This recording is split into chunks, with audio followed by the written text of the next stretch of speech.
리팩토링에 겁이 없는 개발자 하면서 포부를 나타내 주셨어요. 근데 여러분들이 아셔야 될 게 지금 제가 보고 있는 게 이력서랑 포트폴리오를 살짝 합친 느낌의 그런 문서예요. 원래는 이력서랑 포트폴리오를 구분해서 작성을 해주셔야 됩니다. 일단 이력서라고 생각을 하고 볼게요.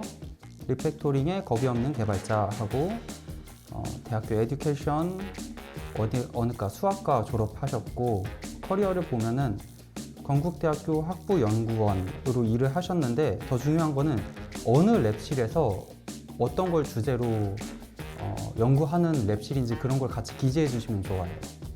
컨택트 할 수 있는 이메일 적어주셨고 채널에는 깃허브랑 블로그 적어주셨어요. 여러분 간혹 가다가 깃허브나 블로그 그 링크를 잘못해 주셔가지고 안 들어가지는 경우가 있어요. 이런 경우 반드시 확인을 해 주셔야 돼요. 인사 담당자가 그래야지 잘 확인을 할 수 있으니까 링크가 제대로 작동되는지 필히 확인을 해 주셔야 됩니다. 그다음에 메인 스킬 쭉 나열을 해 주셨는데 좀 아쉬운 부분이 별다른 카테고리가 없었어요. 그냥 내가 사용했던 것들, 기술들, 툴 이런 것들을 나열을 해 주셨는데 프론트엔드, 백엔드, 데이터 분석 뭐 그런 카테고리들을 나눠서 상세하게 기술을 해 주셔야 됩니다. 아래도 보시면은 여기에 스킬 하면서 도로록 하고 나열을 해 주셨어요. 이거를 이런 식으로 메인 스킬 분류하지 마시고 스킬 안에 자세히 그냥 항목별로 나눠주세요. 그게 인사 담당자가 보기에도 더 좋아요. 자, 이제 프로젝트 나오네요. 프로젝트 이름이 나오는 거예요. 볼드 처리 좀 더 해주세요. 또 이 프로젝트에 대한 소개 간단하게 한 줄로 나왔어요. 아주 좋아요. 여러분들이 프로젝트를 설명할 때는 프로젝트에 대한 간단한 개요, 얼마나 이 프로젝트를 실행했는지, 기간, 어떤 기술들이 들어갔는지, 기술 스택 이런 것들을 자세하게 나열해 줄수록 좋습니다. 그리고 반드시 잊지 말아야 될 게 내 포지션, 내 담당 직무가 뭐였는지 여기서 보시면 팀 리더라고 되어 있었죠. 프로젝트 리더로 활동하셨던 것 같아요, 이분은. 그러면 이제 인사 담당자가 볼 때도 이분은 프로젝트 리더로 활동하셨구나. 어떤 기술이 있나 한번 볼게요. 와우, 그림도 같이 들어갔어요. 스킬에는 웹 아키텍처는 이런 식으로 됩니다. 근데 보통 이력서에는 원래 그림이 잘 안 들어가요. 근데 이거는 포트폴리오도 같이 섞인 것 같거든요. 제가 처음에 말씀드렸던 것처럼 이력서랑 포트폴리오를 분리해서 작성을 해주셔야 돼요. 근데 이 차이가 뭐냐? 이력서는 문서예요. 그냥 어떤 문서냐면은 나를 소개하는 문서. 주 목적이 나를 소개하는 문서면은 포트폴리오는 내가 잘했던 프로젝트를 소개하는 문서. 좀 이런 성격으로 띄면서 작성을 해주시면 좋아요. 항상 그런 건 아닌데 보통 그런 느낌으로 작성을 해주세요. 보시면 이 프로젝트에 대해서 그림을 나타내 주셨어요. 여기는 유저겠죠? 이런 그림 넣어 주실 때도 좀 더 자세하게 여기가 유저다, 사용자다 라는 걸 알 수 있게 해주시고 여기는 어떤 부분이죠, 여기가? 인증서 들어가고 하는 거 보니까 웹에서도 백엔드에서 암호화하는 그런 보안에 관련된 부분인 것 같아요. 이런 거를 묶는 거 지금 좋아요. 이렇게 점으로 묶었죠, 여러분. 이거를 상단에 적어주세요. 각 부분들이 어떤 부분들인지 써주셔야 돼요. 그럼 이제 보면서 알 수 있겠죠? 이분이 어떤 기술을 쓰셨고 어떤 거를 이 프로젝트에서 어떤 성격을 나타내는지 왔다 갔다 하면서 보는 겁니다. 아래 봤다가 위에 보면서 장고 기반의 데이트, 장소 공유하는 웹 프로젝트구나. 그거 구조는 이런 식으로 되어 있구나. 이런 식으로 알 수 있습니다. 그래서 이력서에는 그림 안 넣어주셔도 되고 포트폴리오로 빼주시면 돼요. 협업 전략, Git 버전 관리. 개인적으로 이 부분은 빼주셔도 괜찮을 것 같아요. Git을 사용했다라는 거는 좋아요.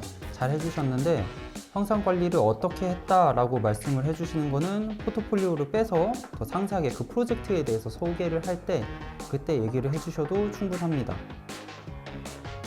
보통 우리가 회사에다 이력서를 낼 때 이분들은 우리 것만 보는 게 아니에요.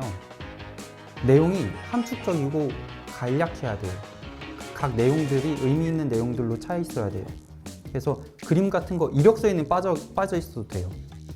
그림 같은 거는 포트폴리오. 우리 개발자한테 포트폴리오는 깃허브이 될 수도 있고요.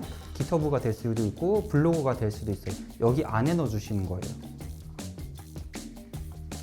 게시글 리스트 조회, 매번 새로운 API를 생성. 어떤 API를 적용해 주셨는지 작성을 해주시면 좋습니다. 게시글 조회, 리스트 조회하는 거, 이렇게 했었구나. 여기 보니까 상세하게 나와 있어요. 깃 링크 주시면서 세 단계로 나눠서 메소드화 시키고 뭐 어떻게 했다. 이거는 이제 SA 문서에 들어가는 내용들이에요. 그래서 이력서에는 최대한 간략하게 이거 다 작성하시려면 힘듭니다. 나중에 여러분들이 지금은 이제 초기 단계라 내가 이력서에 뭐라도 내용을 채워 넣고 싶으니까 채워 넣으셨을 수도 있는데 되도록이면은 간략하게, 이력서는 간략하게 작성을 해주세요. 이런 것들은 포트폴리오로 빼주세요. 보안은 어떻게 작성을 했는지, 부가적인 서버 종료 어떻게 되는지, 여기까지가 딱 끝이거든요. 근데 제가 개인적으로 말씀드리고 싶은 거는 그림을 넣어 주실 거면은 차라리 이 웹페이지가 어떻게 생겼는지를 넣어주시면 더 좋았을 것 같아요. 물론 그 내용도 포트폴리오로 빠져야 되겠지만 지금 이것만 봐서는 어떻게 작동되는지 한눈에 보기 어려워요. 그래서 일일이 다 이 링크를 들어가야 된단 말이에요. 인사 담당자 입장에서는 귀찮습니다. 이 과정이. 그래서 개요 들어가고 기간, 내 직무, 들어간 스킬, 여기에 각 어떤 성능이 나타내고 있었는지, 어떤 문제를 어떻게 해결했는지 그런 내용들이 들어가 줘야 돼요. 여기에는. 그 다음 아래 프로젝트도 볼게요. 여기도 구조는 같을 거예요. 아마 처음에 개요 들어가고 게임 데이터 분석, 깃허브 링크 주셨고, 기간은 아직 진행 중으로 나오네요. 여기서도 팀 리더로 활동을 하셨어요. 팀 리더라면은 여기 포지션에서도 살짝 아쉬운 게 팀 리더로 활동을 하면 우리가 여러분 보통 일반 팀원이랑 다르게 수행되는 게 뭐가 있을까요, 여러분? 보통 팀을 제일 총괄하는 게 프로젝트 매니저, 그 다음에 프로젝트 리더, 그 다음에 그 아래 일반 이제 팀원들이 이렇게 배정이 되거든요. 물론 조금씩 다를 수는 있어요. 회사마다 조금씩 다를 수는 있는데 보통 그런 식으로 돌아가요. 프로젝트 리더는 프로젝트 매니저랑 일반 팀원들 중간 사이에서 중추적인 역할을 하는 그런 직무예요. 내가 기술적인 것도 잘 알아야 되고 관리도 어느 정도 해야 돼요. 그래서 그런 내용을 적어주시면 좋습니다. 그러면 내가 모르는 사람이 바라볼 때도 이분이 실제로 팀 리더로서 그 역할을 수행하셨구나 라는 걸 알 수가 있어요. 스킬들은 이렇게 어떻게 나눠주셨고 위에랑 비슷해요. 이거는 우리 SA 문서 작성해 주실 때 넣어 주셔야 되는 내용들이 이력서에 들어가 있어 가지고 일단 보통 큰 회사들은 바로 개발 팀장한테 이 이력서가 안 가요. 인사 담당자가 먼저 이 이력서를 보게 된단 말이에요. 근데 그분들이 이 내용을 볼 때 아실까요? 아마 모르실 거예요. 그래서 그분들한테도 어필이 될 수 있는 내용들이 있으면 좋습니다.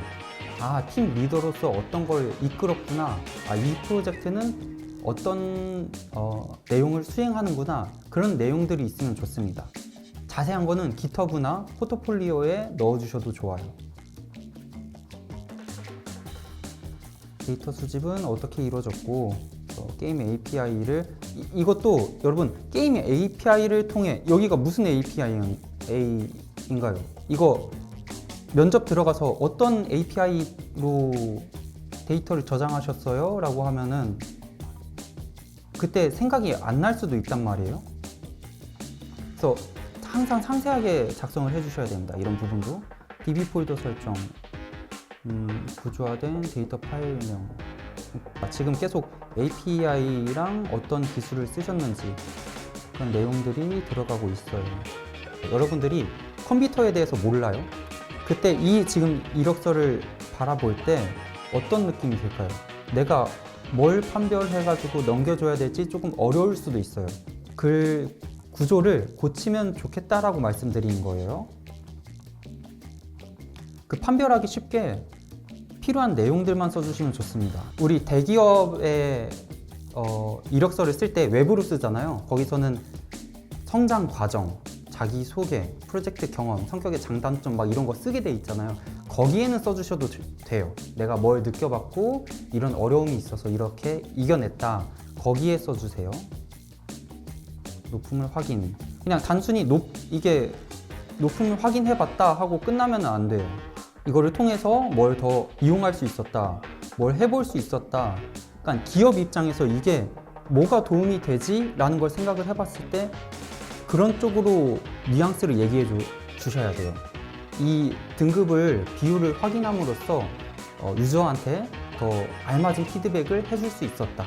적합한 뭔가 기술 같은 거를 추천해 줄 수 있었다. 이런 뭔가 성능이 있어야 돼요. 효과가 있어야 돼요. 그 다음에 마지막 프로젝트인 것 같아요. 여기서는 자동화, 교재 데이터 이름에 맞게 PDF 제작 자동화. 오케이, 좀 봐야지 알 것 같아요. 프로젝트 기간은 약 2달 정도고 포지션 솔로, 개인 프로젝트로 진행을 하셨나 봐요. 이게 없네 이러고. 진행 중이신 건가? 진행 중도 아니네요. 끝났네요.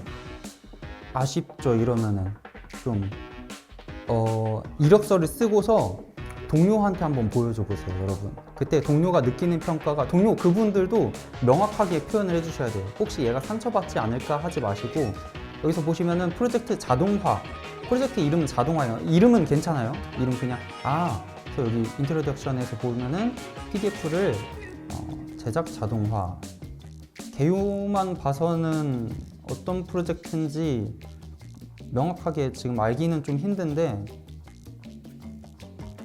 그 내용들이 좀 있으면 좋겠죠. 스킬에서도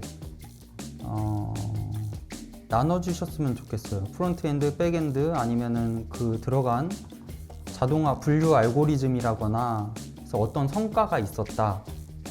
그런 게 지표적으로 가시적으로 볼 수 있는 그런 게 있으면 좋을 것 같습니다.